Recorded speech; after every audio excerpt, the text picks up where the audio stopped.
In the name of the Creator, Redeemer, and Sanctifier. Amen. Well, today's gospel starts with a question. Who is to blame for this man's blindness? Surely somebody's to blame. How can a man just be blind? Maybe it was his parents. Maybe he did something, and maybe his parents did something. We just don't know. And Jesus makes it very definitely, abundantly clear that sinfulness actually has nothing to do with it. Sometimes chaos just descends on a community. Sometimes it's not a lesson from God. Hardly ever is chaos in a community a lesson from God. Not only that, they're asking the wrong question. They're looking for where to place blame. They're looking to see how to make sense of the chaos versus the darkness versus the light. When I read that, I thought, wow, I don't need to do much work for writing this sermon this Sunday. It feels very familiar. It feels like we're in this space in our country and in our world looking for who to blame. How did this virus start? Why didn't the Chinese government put a stop to it? Why aren't we more prepared? Why are we letting fear and panic stop our normal way of life? Is it fear and panic? What do we do? Why is there a shortage of toilet paper? Seriously, why? How can we have let this happen in this day and this age? These are all questions that are about finding blame. It's not going to get us anywhere. And as Jesus said to his disciples, it feels as Jesus is saying to us, you've got the wrong question. We're here, we're doing the best we can. The question we need to be asking is, where is God in all this?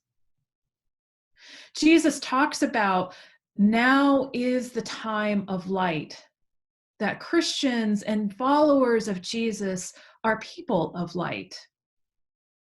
And we, as those followers, are called to be that light. Where is God in all of this? In the past few weeks, we've been working on a Lenten series with Father Tom Bernacci, and I'm going to work really hard to make sure that we can continue that. But he's been focusing on Mr. Rogers' neighborhood and how that Mr. Rogers' theology is incorporated with how to be really good neighbors.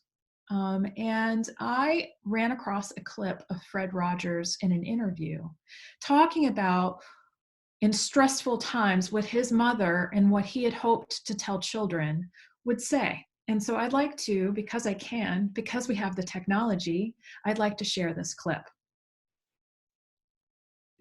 Pardon me while I pull it up.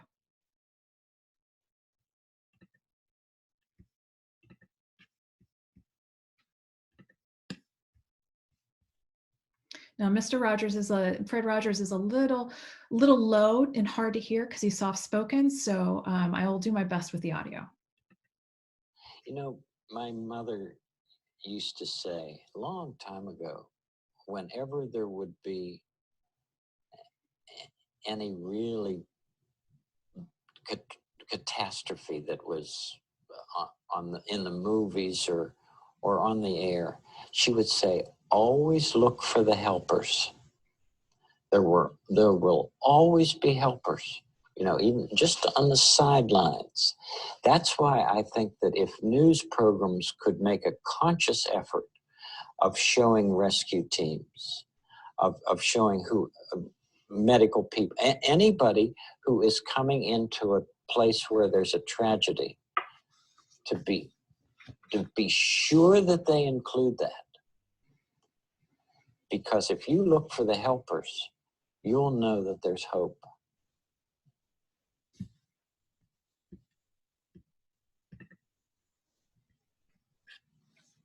He says, if you look for the helpers, you know that there is hope.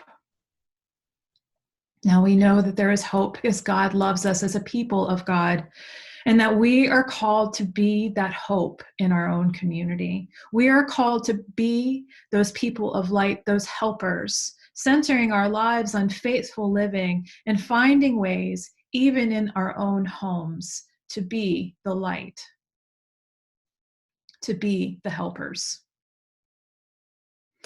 I found a couple of examples that other communities during this time have found ways to be helpful, to be the helpers of their community, despite being quarantined to their own homes.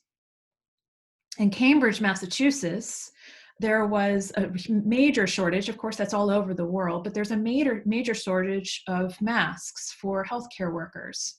And so a little shop in Cambridge called Gather Here Stitch, run by Victoria Johnson, decided that they would, as a sewing group, try to make some masks. Now, they knew it wouldn't be as quite medically pure as what you would get from a manufacturer, but they figured it was better than nothing at all. And the hospitals and the caretakers of the community in Massachusetts just took this as a welcome sight and actually contributed to videos to teach people how to make it so that they could better use them. And so a whole group of stitchers connected to that shop and connected to the local hospitals created masks, and they're creating masks every day so that the healthcare workers can have some on the front lines. Another man from Seattle, he is from a immigrant community, and he's an artist and he's bilingual. His home language, forgive me if I slaughter this, Amharic, his name is Yadea Buja. The CDC didn't have a translator for that. And so the CDC was sending out in Kings County all these notices out to all of the people of King County, telling them how to stop the spread of the disease. And he was noticing that his own immigrant community wasn't understanding, and that there was a lot of false information in his native language. So he took to Facebook Live. He basically got his camera and set up and decided to read everything that the CDC was putting out in his native language so that his own immigrant community could understand what was going on. What an incredible story of being the light in a dark time for the community.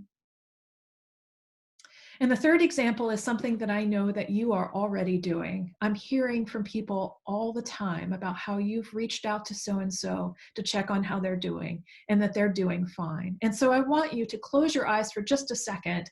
And I know most of you sit in the same exact spots. So it's not hard to imagine who's in front of you and who's behind you. And I want you to think about those people and see if you can give them a call this week. Check in with them, see how they're doing.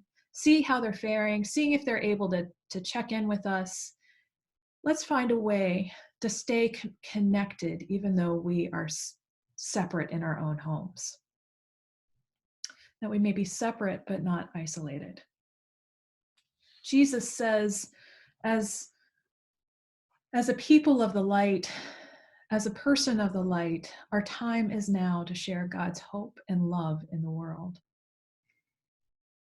Let us go out continuing to be those beacons of light in this world. Amen.